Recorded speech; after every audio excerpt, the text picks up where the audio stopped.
Well, hey, thanks for dropping by today. We have a Chamberlain LiftMaster. It's a half horsepower chain drive. It's a model 1355. So our problem today is we come over here by the wall buttons.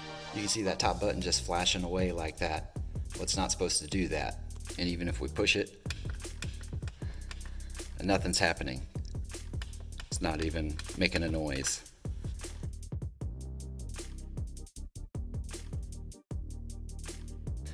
Now this is just like a regular doorbell button. If you had like a multi-function button and your wall button's flashing like that, well, you could have it in the lock mode possibly, but this is not a multi-function button.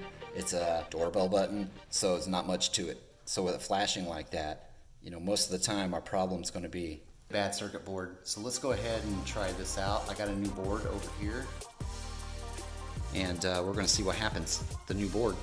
Alright, got that old board off of there. Now we're going to put this new one on. Alright, let's go ahead and plug it in. Light comes on. Okay, there's our new board. Let's check out the wall button and see if anything has changed. Alright, there we go. It's not flashing all crazy. That's the way the wall button is supposed to be. So let's give it a push, give it a go.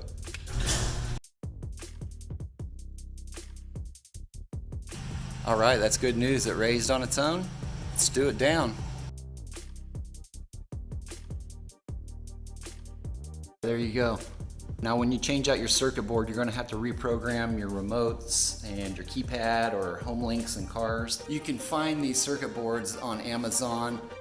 Or you can always call your local garage door company.